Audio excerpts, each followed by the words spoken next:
we need to practice Shila. हमें शील का आचरण करना चाहिए. So what is Shila? तो शील क्या है? Shila is performing actions that express maitri. शील इसका मतलब है ऐसी कृति करना जिससे मैत्री व्यक्त होती है. Shila is about maitri. शील मैत्री से संबंधित है. This is very, very important to understand. इस बात को समझना बहुत महत्व की बात है. It's not about keeping rules. नियमों का पालन करना मतलब शील नहीं है. It's about developing maitri. ये मैत्री का विकास करने का संबंध. I was thinking about these precepts. अभी इन शीलों के बारे में मैं सोच रहा था. And I was thinking that Baba Sahib was a wonderful example of the precepts. इन शील का बाबा साहब एक बहुत ही अच्छा उदाहरण है. If you look at his life exemplifies the precepts from beginning to end. तो अगर उनके जीवन के तरफ आप देखेंगे तो शुरुआत से आखिरी तक इसी शील को आप उसमें देख पाओगे. Something I was thinking about the other day was the Pune Pact. तो पुना करार जो है उसके बारे में कल मैं सोच रहा था. Before I came here, I had to pass the Yeroda jail. अभी यहाँ आने के पहले मुझे येरवड़ा जेल के पास से जाना पड़ा. That was where Gandhi was in jail. Gandhi ji was in jail, and Baba Sahib came to see him. अभी उस येरवड़ा जेल में गांधी जी थे और बाबा साहब उनको मिलने आए थे. To stop Baba Sahib giving his people their own reserved constituencies. अभी गांधी जी रोकना चाहते थे कि बाबा साहब की वजह से उनके लोगों को जो आरक्षित क्या बोलते क्षेत्र मिले थे वो रोकने के लिए. So Gandhi went on a strike. और इसलिए गांधी जी उपोषण के लिए बैठे. He wouldn't eat. अब वो उपोषण शुरू किया. And he said he wasn't going to eat even if he died. अब मरूंगा फिर भी मैं ये खाना उपोषण छोड़ूंगा नहीं, ऐसा उन्होंने कहा. Baba Sahib was under enormous pressure. अभी बाबा साहब पर बहुत बड़ा तनाव निर्माण हो गया. What was he to do? अब क्या करेंगे? On him depended Gandhi's life. उनके ऊपर अभी गांधी जी का जीवन अवलंबित था. Personally, I regard this as a form of violence. एक तरह से मैं इसी को हिंसा कहता हूँ. Mr. Gandhi's non-violence was often violence. Gandhi ji की अहिंसा ज्यादातर हिंसा थी. He forced people in that way. इस तरह से उन्होंने लोगों पर जबरदस्ती की. It was a terrible position. तो बाबा साहब के ऊपर बहुत ही बड़ा प्रसंग आया था. If he insisted on his point of view, Gandhi would die. अगर बाबा साहब अपने मत को पकड़ के रखते तो गांधी मरेंगे. You could say that Gandhi was his greatest enemy. आप बोल सकते हैं कि गांधी जी उनके सबसे बड़े शत्रु थे. But he would not even let his enemy die. लेकिन बाबा साहब अपने शत्रु को भी मरने नहीं देना चाहते थे. He said just out of human decency, he could not let Gandhi die. एक मानवीय सभ्यता करके क्यों न हो, वो चाहते थे कि गांधी ना. Baba Sahib was staying at Rajgriha in Dadar. Dadar में बाबा साहब राजगृह में रुके थे. And in the middle of the night, an old woman came and knocked on the door. आधी रात में एक बूढ़ी औरत आई और उसने उनके दरवाजे पर टक-टक किया. And Baba Sahib himself came and opened the door. बाबा साहब स्वयं उठे और दरवाजा उन्होंने खोला. He's a big man, but he opened his own door. वो बहुत बड़े इंसान थे, खुद का दरवाजा खुद खोलते थे. Rajgriha was open to everybody. और राजगृह किसी के लिए भी खुला था. So Baba Sahib answered the door. और बाबा साहब दरवाजे पर गए. But he didn't say, "Go away, leave me alone." और उन्होंने ऐसा नहीं कहा कि चलो यहाँ से निकल जाओ. He said, "Well, come in. What can I do for you?" तो उन्होंने कहा कि अंदर आओ, और मैं क्या कर सकता हूँ. She was a very old woman, very poor. बहुत ही गरीब बुढ़िया थी. And very badly dressed. और उसके कपड़े भी बहुत फटे पुराने थे. So she said to Baba Sahib, "Only you can help me, Baba." और उन्होंने कहा कि बाबा आप ही मुझे मदद कर सकते हो. My husband is very, very ill. मेरे पति जो है बहुत ही बीमार है. I've taken him to the hospital. मैं उसको हॉस्पिटल में लेकर गई. But they will not receive him. लेकिन वो उसको भर्ती नहीं कर रहे. Yes, a free hospital. ये मुफ्त का दवाखाना. But they wouldn't receive him. अब उसको भर्ती नहीं करा रहे हैं. We won't ask questions why. We all know why. अभी हम ये सवाल नहीं पूछेंगे क्यों, हम सबको मालूम है. So she said, "Only you can help me, Baba." और कहती कि बाबा आप ही मुझे मदद कर सकते हो. So Baba Sahib said, "Okay, I will help you." और बाबा साहब ने कहा ठीक है मैं आपको मदद करूँगा. Middle of the night. और ये आधी रात है. So he got his car out. उन्होंने अपनी कार बाहर निकाली. And what he could have done now is he could have said to his driver, "Take this old woman with her husband to the hospital." तो वो कर सकते होते, अपने ड्राइवर को बता सके होते कि इस बुढ़िया को लेके जाओ, उसके पति को दवाखाने में भर्ती करा दो. And we would have been pleased with him.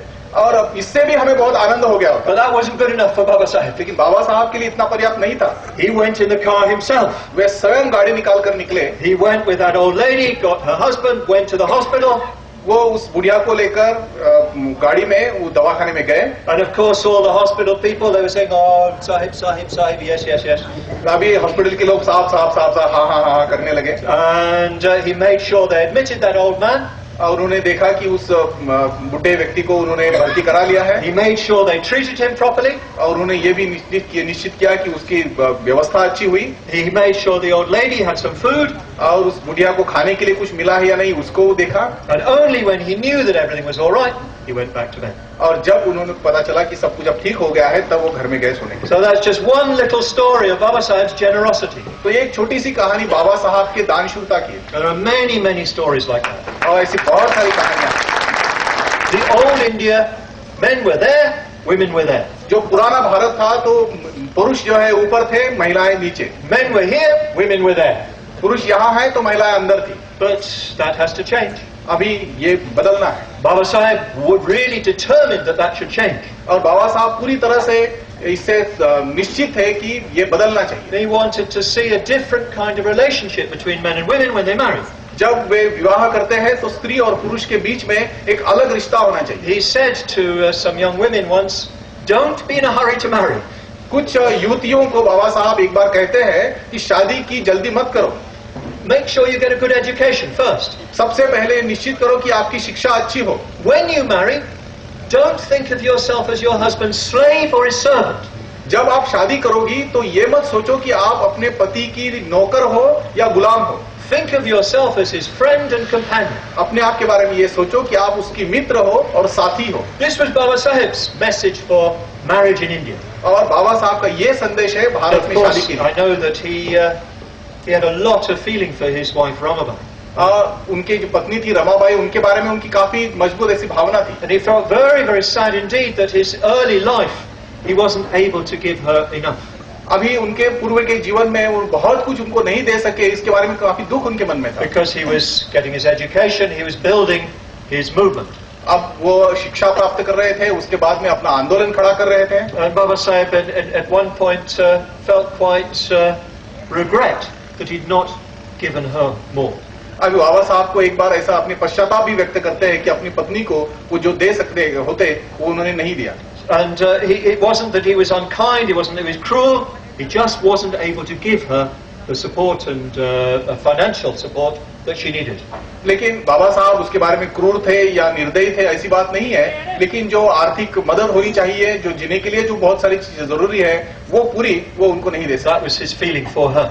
और ये उनकी भावना आप Yes, Baba Sahib was a very good example of honesty. तो बाबा साहब प्रामाणिकता का बहुत अच्छा उदाहरण थे। There's so much more I could say, but I need to come to an end. लेकिन बहुत कुछ मैं कह सकता हूँ, मुझे अपना प्रवचन भी समाप्त करना है। Baba Sahib never lied. बाबा साहब ने कभी झूठ नहीं कहा। He always fearlessly spoke the truth. वो हमेशा निर्भयता से सत्य का उपयोग किया उन्होंने। I was recently reading his speeches from the Constituent Assembly. वो कंस्टिट्यूएंट असेंबली में बाबा साहब ने जो भाषण दिए, मैं उनको पढ़ रहा था। And Baba Sahib roars like a lion. लेकिन बाबा साहब वहाँ सिंह की जैसी गर्जना करते He हैं। says the truth. वे सत्य जो है वही बताते हैं। Even though people don't want to hear it, he says the truth.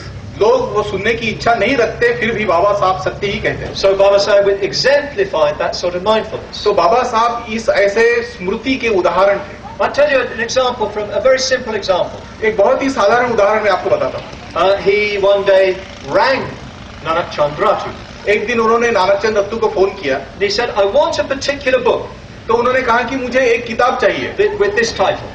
और ये उसका टाइटल है। You go into my library आप मेरे लाइब्रेरी में जाओ and find it there. और वहां पर उसको खोजो। But Nanak Chandratu said, but Baba Sahib, you've got 9,000 books in your library. तो नानक चंद रत्तू कहते बाबा साहब 9,000 किताबें आपके ग्रंथालय में है। If I look for that book, it'll be 2 weeks before I find it. तो 2 हफ्ते वो किताबों को ढूंढने में लग जाएंगे। So Baba Sahib said, don't worry, go to the 4th shelf along, 5 shelves down, and it's the 4th book on the left. तो उनको कहते हैं कि चौथी अलमारी में 5वें खाने में 5वां बुक है, वो लेकर आओ। Baba Sahib knew where every book was. बाबा साहब जानते थे कि उनकी कौन सी किताब कहाँ है। One day he blamed Nanak Chandratu because one book was missing from his table. एक दिन वो नानक चंद रत्तू को उन्होंने एक दोष लगाया क्योंकि उनके टेबल पर एक किताब नहीं था। He had a huge pile of books. अब टेबल पर भी बहुत ही एक के ऊपर एक किताबें रखी रहती थी, But immediately he could see that one was missing. लेकिन वो तुरंत उनके ध्यान में आया कि उसमें से एक नहीं है। So he had that sort of mindfulness. तो इस तरह की स्मृति थी उनकी, He was aware of his environment. उनके वातावरण के प्रति वो सजग थे। Baba Sahib was always mindful, awake. बाबा साहब हमेशा स्मृतिवान थे, जागरूक रहते So थे। this was Baba Sahib's keeping of the precepts. तो ये है बाबा साहब के शीलों का आचरण। We need to follow him. अब उनका अनुसरण हमें करना चाहिए। We need to follow the Buddha. हमें बुद्ध का अनुसरण करना We चाहिए। need to practice the precepts so that we can train ourselves for freedom. तो हमें शीलों का आचरण करना चाहिए ताकि हम स्वयं को इस तरह से मुक्त होने के लिए